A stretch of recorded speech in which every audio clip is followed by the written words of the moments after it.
Você já reparou como ficou complicado, como ficou difícil parar, se reunir em família, almoçar juntos? Por exemplo, depois do culto de domingo, a comida tá ali, família reunida, e basta alguém lembrar alguma notícia que ouviu durante a semana, o clima fica pesado. De um lado, aquele irmão que tem certeza que o Brasil só vai resolver os seus problemas se aquele determinado candidato se eleger. De outro lado, um primo, um tio, quem sabe, igualmente convencido de que a salvação está do outro lado. E vejam, os dois leem a Bíblia, cantam os mesmos hinos e mesmo assim não conseguem mais conversar e tudo vira discussão, tudo acaba em briga. E não é só desentendimento de família, é o retrato de uma igreja trincada por dentro. Isso também se reflete em grupos de WhatsApp, redes sociais, entre vizinhos. São os mesmos bordões da televisão ou do vídeo do influenciador da moda. Então eu quero trazer aqui nesse vídeo uma pergunta que talvez seja incômoda. Será que o problema está em primeiro lugar do outro lado da mesa? Ou será que a polarização que rachou nossas famílias e nossas igrejas é sintoma de uma doença mais profunda, ligada ao modo como nós, como povo, como pessoas cristãs, deixamos de pensar juntos? Para mexer, para cutucar nessa ferida, eu quero recorrer a um livro talvez improvável. Ele foi escrito por um historiador americano chamado Christopher Lasch. Ele morreu em 1994 e não, ele não era cristão. O título do livro é direto: A Revolta das Elites e a Traição da Democracia. Eu vou aqui abordar a tese dele com o máximo de honestidade possível. Quero dizer onde eu concordo com ele, mas também vou depois falar onde tem alguns pontos que eu considero problemático a partir da nossa análise cristã que queremos fazer desse conteúdo. E isso não quer dizer que nós não tenhamos lições que queremos tirar daqui, porque você verá que existem questões daí, lições urgentes que nós podemos com certeza tirar para a igreja brasileira de hoje.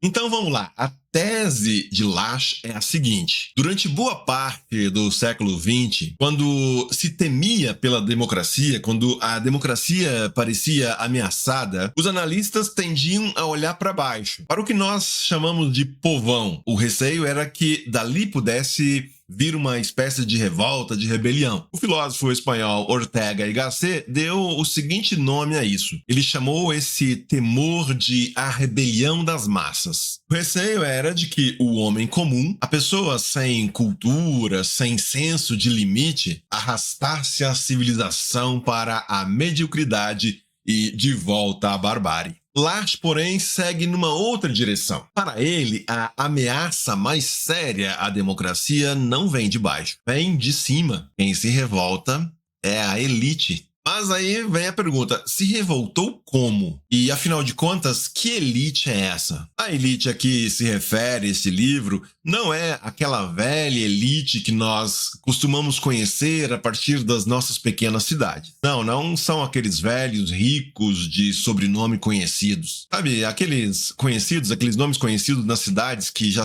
estão ali há gerações? Lasch não está falando dessas pessoas. Lasch está falando dos profissionais que principalmente manejam a informação. Executivos, gente das finanças, da mídia, da publicidade, da universidade. É aquilo que Lasch chama na sua obra de analistas simbólicos. Essas pessoas vivem, segundo o autor, num mundo de abstrações e imagens, distantes da realidade palpável que a maioria das pessoas habita. Esse pessoal tem uma característica bem peculiar: é a falta de raiz. Quando nós pensamos nas antigas elites ou nas velhas elites, eles tinham um lugar onde viviam, tinham vizinhos, obrigações para com a sua cidade. Já as novas elites, escreve Lasch, estão em casa apenas quando estão em trânsito.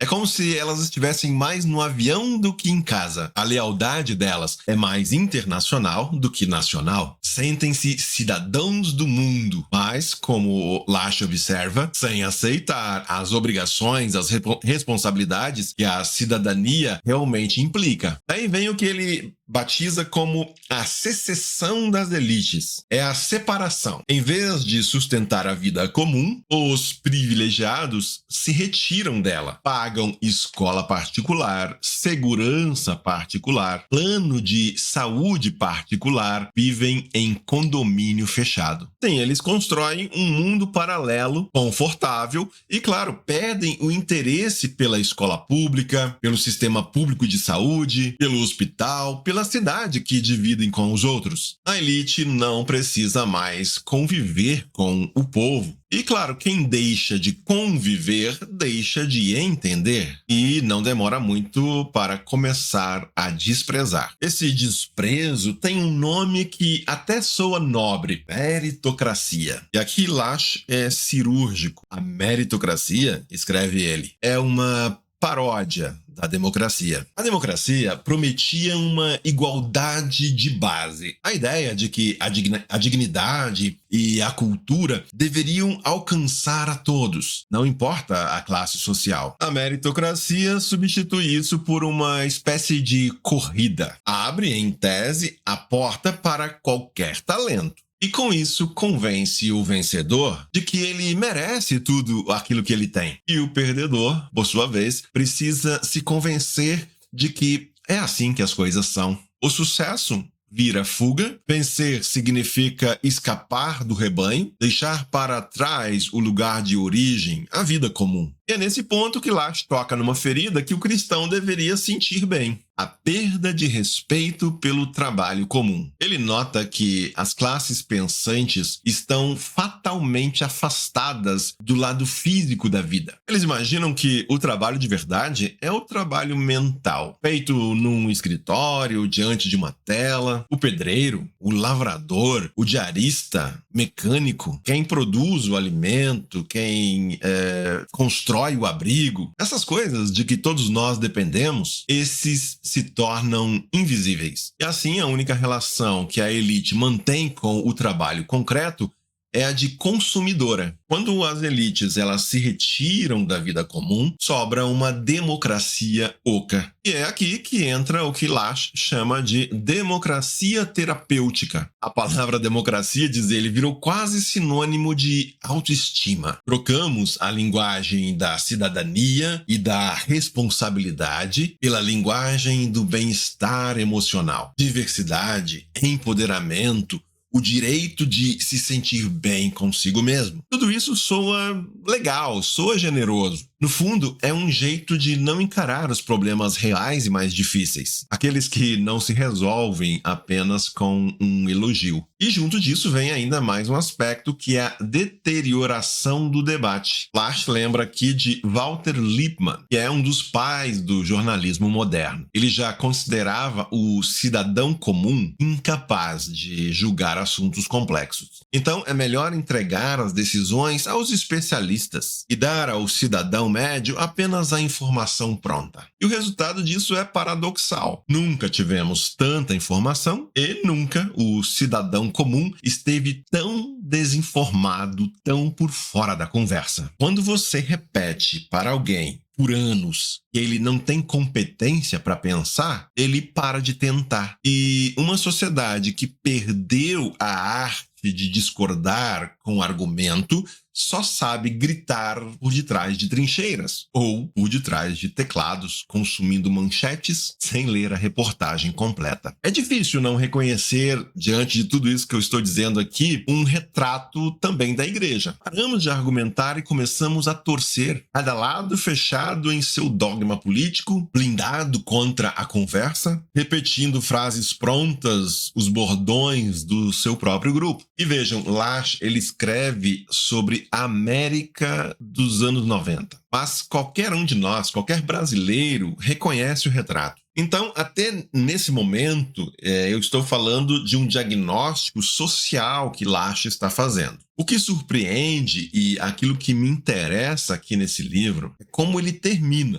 termina essa obra. A parte final se chama, tem um título, né, um capítulo que se chama A Noite Escura da Alma. E ali esse historiador secular faz algo surpreendente. Ele vai buscar a religião. Não a religião de autoajuda, a religião coach, que existe só para consolar de forma imediata, dizer que, não, mas veja, tá tudo bem. A religião que ele busca é outra. Ele escreve que passamos a tratar a fé como fonte de segurança intelectual e emocional, quando, na verdade, ela deveria ser o desafio para a complacência e para o orgulho. Quando Lasch utiliza a frase A Noite Escura da Alma, ele está se baseando na obra de Flannery O'Connor, que é conhecida por utilizar a crise existencial em seus contos, em seus romances. O termo original, esse termo, A Noite Escura da Alma, ele vem de muito antes, vem de São João da Cruz. Mas vamos lá, o que Lasch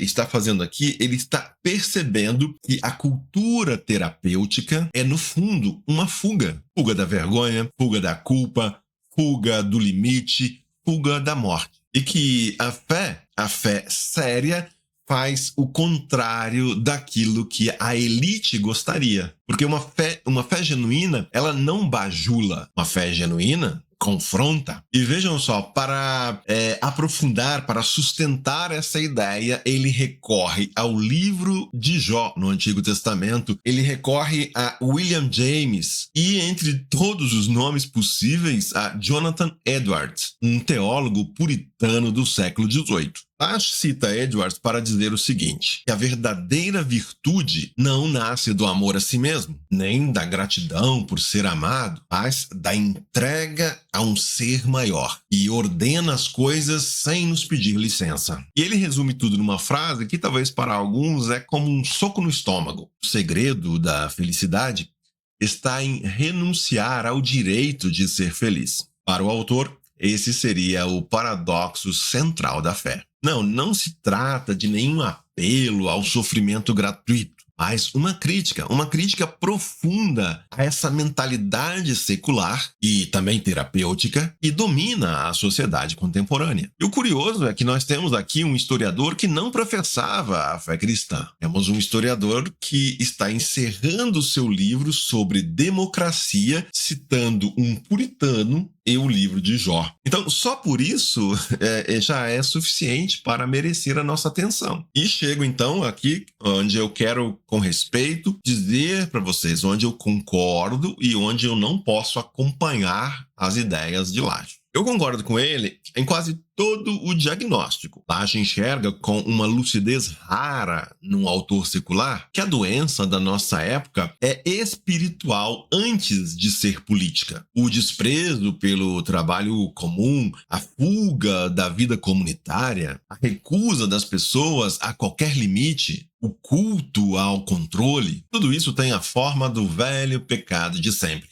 O orgulho, a soberba da criatura que quer ser senhora do próprio destino. Quando ele diz que a rebelião contra a dependência é a marca do homem moderno, está descrevendo, sem usar a palavra, tudo aquilo que a Escritura chama de queda. A tradição cristã protestante diria que a graça comum de Deus permite que até mesmo uma pessoa fora do nicho, fora do círculo cristão, tenha vislumbres da verdade. Graça comum é isso, é quando Deus concede percepção da verdade até a quem não o reconhece. Lasch que é prova disso. Então vamos lá, dito o que eu reconheço, o que eu admiro nele, eu preciso apontar pelo menos 3 pontos onde eu não consigo acompanhá-lo. O primeiro é o mais sério. É justamente no ponto mais alto que Lasch, você vai lendo o livro, você vai chegar no ponto alto e nesse momento ele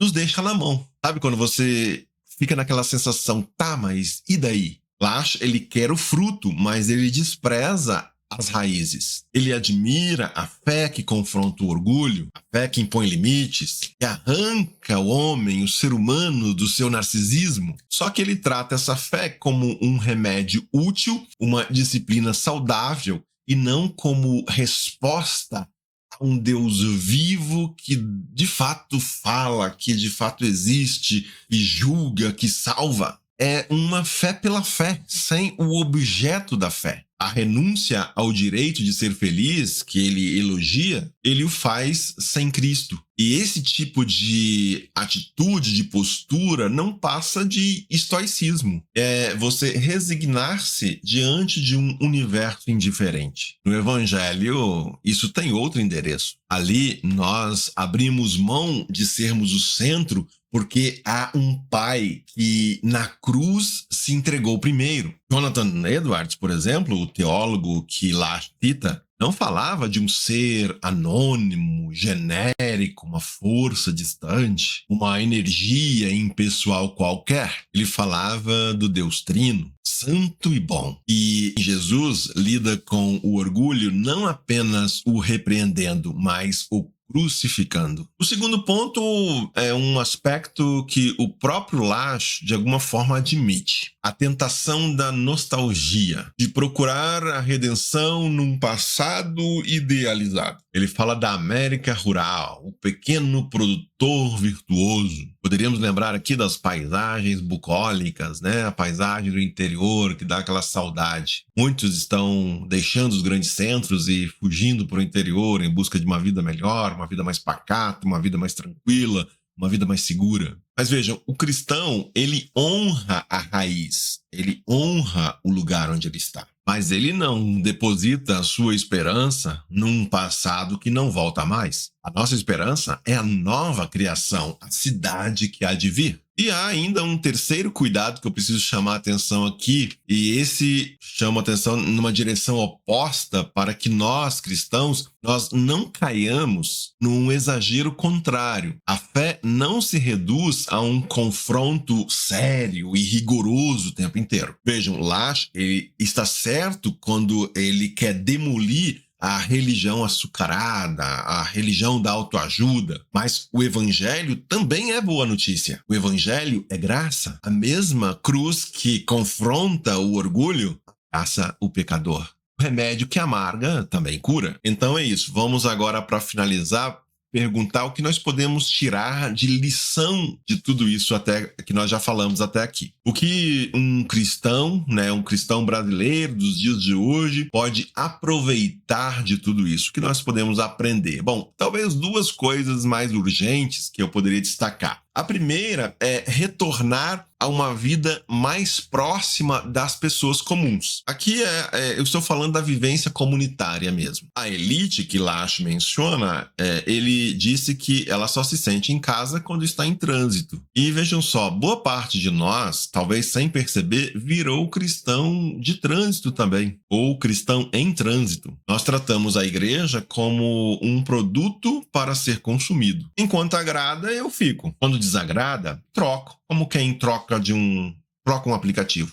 Seguimos pastores numa tela, colecionamos pregações, compartilhamos aquela pregação que nós achamos bacana com as pessoas, mas nós não temos uma comunidade, nós não temos um corpo, um banco onde sentar todo domingo ao lado de pessoas reais, mesmo que às vezes essa pessoa vote diferente de nós. Mas veja, a fé cristã é uma fé encarnada. Deus, ele não nos salvou EAD, à distância. Em Jesus, ele habitou entre nós. Ele se fez carne e habitou entre nós. Deus nos planta em lugares, em comunidades concretas. Talvez você se lembre quando o povo de Israel foi levado ao exílio na Babilônia. Deus então manda para aquele povo um recado um tanto estranho por meio do profeta Jeremias. Ele disse que os israelitas buscassem a prosperidade da cidade para onde foram levados e orassem por ela, porque na paz e na prosperidade da cidade onde estavam estaria a paz e a prosperidade deles. Veja, aquela não era a cidade deles, não era a terra deles. E mesmo assim, Deus diz que eles deveriam se enraizar,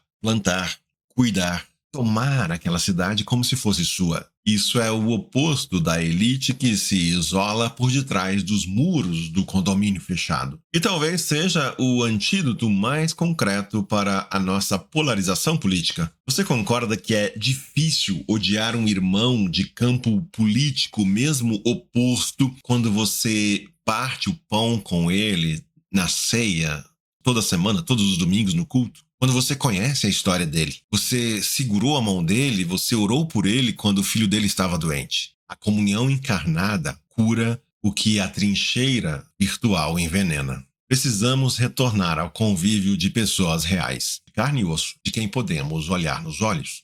E a segunda lição está em redescobrir a dignidade do trabalho comum. Lasch, no livro, ele lamenta a perda de respeito, de valorização daquilo que ele chama do trabalho comum, o que nós conheceríamos como trabalho braçal. E vamos lá, nós, os cristãos, de todas as pessoas, não temos o direito de perder isso. A reforma nos deu a doutrina da vocação. Lutero dizia que Deus governa o mundo e sustenta o seu povo por trás de máscaras. E essas máscaras seriam as pessoas e as suas profissões, os profissionais que nos servem por meio do seu trabalho. O pão que nós temos para nos alimentar todos os dias chega às nossas mesas pelas mãos do agricultor, do padeiro, do caminhoneiro. O trabalho do faxineiro, o trabalho do médico, da diarista, do professor tem a mesma dignidade diante de Deus, porque toda obra honesta é um chamado. Paulo, apóstolo, escreve aos Colossenses que tudo o que fizermos, façamos de todo o coração como para o Senhor e não para os homens. Existe sim um preconceito silencioso que mora dentro de nossas igrejas e reverencia o profissional bem-sucedido